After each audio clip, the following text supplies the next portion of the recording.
For most of us who are looking to buy 20 to a couple hundred unit deals, this four-step process is going to really help you narrow down where you should spend your time. Welcome to the Multifamily Wealth Podcast. I'm your host, Axel Ragnarsson, and on this show, I dissect how seasoned multifamily investors started, built, and scaled their businesses. What's going on, everybody? Welcome back to another solo episode here on the Multifamily Wealth Podcast. In this episode, I'm going to be talking about the 4 steps that you need to take before you select a market to invest in, to actually buy property in. Get a lot of questions from folks as it relates to market selection. How do I figure out what market to buy in? How do I know if a market is a good one to invest in, et cetera, et cetera. So the 4 steps I'm going to walk you through here are what I would do if I was starting from scratch right now and basically working to determine what market I should invest in and where I should actually spend my time looking for deals and growing a portfolio. So first things first, before I actually dive into the 4 steps and run through them, the most important comment I can make in this entire episode is that it's far easier to buy close to where you live and basically close to home. And for a lot of folks, that's not going to be an option, right? If you live in a major metro, if you live in a New York City, or you live in a Los Angeles, or either a state that doesn't necessarily have the best landlord-tenant laws, or you're in a very high cost of living area, and buy and holds is just not a strategy that really makes any sense and it doesn't align with your investing goals, that might not be an option. But the other thing I would say is it's still much easier to buy close to home when you factor in where you can really drive to in a given day, right? Expand that radius out a couple of hours, and sometimes that's going to take you over state lines. And if it does, maybe that other state or that other market is one that makes sense to buy in. And we're going to, you can run that market through the lens here as it relates to the other 4, or I should say the 4 steps that I'm going to talk about in this episode. But first and foremost, it's just far, far easier to find deals, to build relationships, to grow a portfolio, to manage your assets, etc., if you live near where you're investing, right? And that's an undeniable fact. So if that's truly not an option for you and your local market is not one that you feel confident investing in or just doesn't align with your goals, then we're going to go and actually find another market to invest in and run it through this 4-step process. So step number 1 is just running the data. I'm not going to spend a lot of time on this because everybody is vaguely, most people are familiar with this. I'm not really adding a lot of value in this episode by diving into this, but fundamentally speaking, everything becomes a lot easier when you're buying in a market that's growing. And by growing, I define that as population growth, job growth, income growth, rent growth, median home value pricing growth. Those are kind of the 5 data points. And then there's some other stuff around the edges too. You obviously want to be in a submarket that has lower crime. You want to be in a submarket that has a lot of employers, in terms of a diversity of employment bases. But fundamentally, if you got population growth, job growth, income growth, rent growth, home price growth, probably in a pretty good area, probably in an area that is growing, fundamentally speaking. And above all else, the most important metric is just population growth. If people are moving to a specific location, that just means that there is, downstream, there's going to be income growth and job growth just by virtue of people moving to a certain area. So that's the first thing that we want to look at, right? I'm not going to get into the specifics from a percentages standpoint of where you want to buy, because all of these steps need to occur in conjunction with each other for you to be able to make a decision. And I'll round it out with some comments at the end. But first thing, we want to make sure that the data looks good. Second thing is we want to take a look at the supply and demand dynamics of that given market. And a little asterisk here is assuming that our strategy is buy and hold. If you are in the game of flipping apartment buildings and you want to get into something, create value, get out, long-term supply-demand disconnects are not going to be as important for you to understand, because they just don't necessarily have as important of an impact or as significant of an impact on your strategy as someone who's actually buying something and holding over a long period of time or looking to grow a portfolio over a long period of time. And fundamentally, what we want to see here is, I mean, personally, and this is now where I get into my opinion and not something that's more factual, I want to be in an area that's somewhat supply constrained. And this is challenging because oftentimes the markets that are supply constrained do not have the great data stats in terms of the job growth, the pop growth, income growth, etc.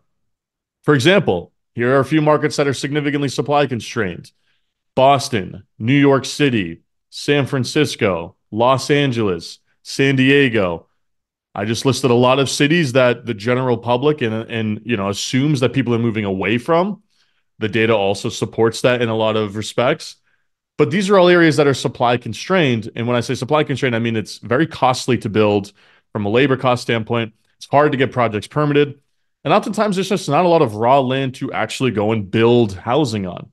So therefore, the rent growth in those markets over a long period of time typically outpaces a lot of the markets that are considered to be the healthier ones that people focused on in the last few years. The Austins, the Tampas, the Dallases, the Phoenix, Arizonas, the Atlanta, Georgias, etc. And if you look at the stats in those markets, and I'm not going to lump them all into just the same exact categorization, but there is a lot of similarity in that a lot of supply was added to those markets. One, because they're development-friendly states, just business-friendly environment.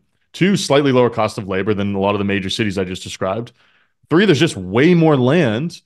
And four, they have the stats that allow you to raise the capital and secure debt and get funding, assuming you're a developer. And so you're building to meet that demand. Now, oftentimes when the demand starts to wane, supply starts to outpace growth in terms of population growth, and therefore it outpaces demand. And that's when you actually start to see rents start to come down from a rent growth standpoint. So I like to be in areas that are supply constrained. And if you can find a supply constrained market that also has some growth statistics, one of the markets we invest in, New Hampshire, is a perfect example of this. That's where you're really starting to you're starting to cook there. That's where you're starting to get somewhere.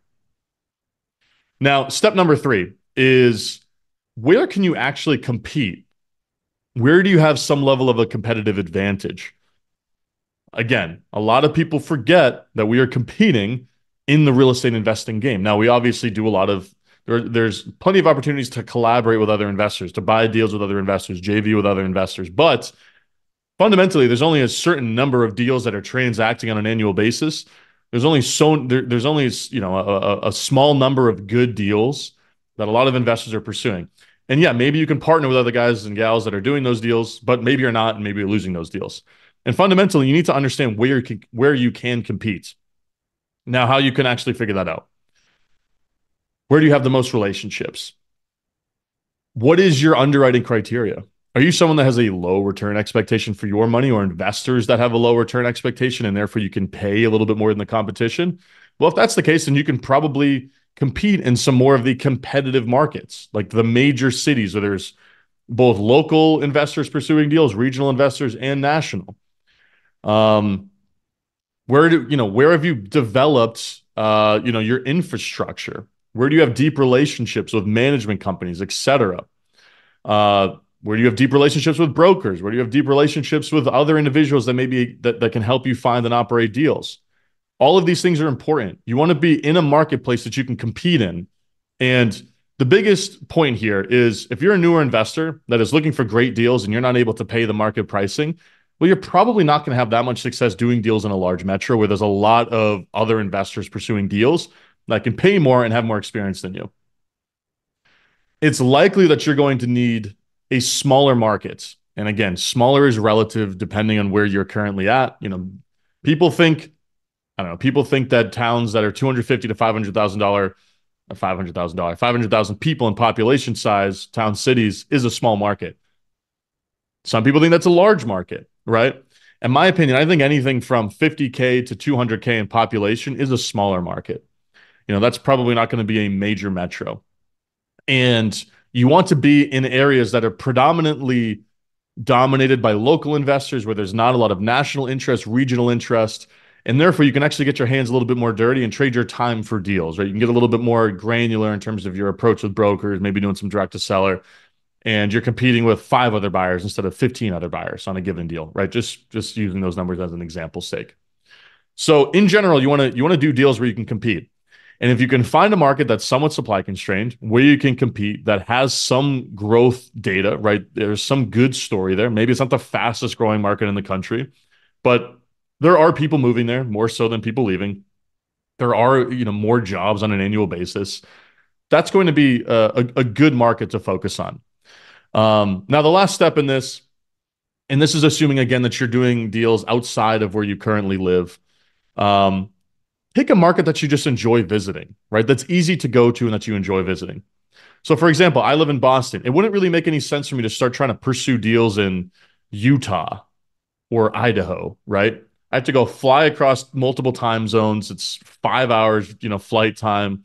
It's just hard for me to get out there on a consistent basis. Um, I'm sure those states are beautiful, but I don't personally have the desire to go out there on a regular basis. I already live in a four-season climate in New England. Now, comparatively speaking, doing deals in North Carolina, South Carolina, Florida, whatever, wherever on the East Coast. That's much more palatable to me. 2 to 3 hour flight.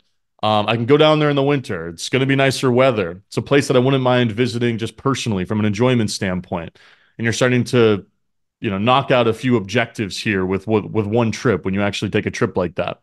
And originally, that's how we ended up stumbling on Central Florida, which is where we did a number of deals, in Lakeland, Florida, and the surrounding areas there because you just fly right into Tampa. It's an easy flight out of Boston. It's direct. It's not a long flight. And then you shoot 45 minutes over to Lakeland.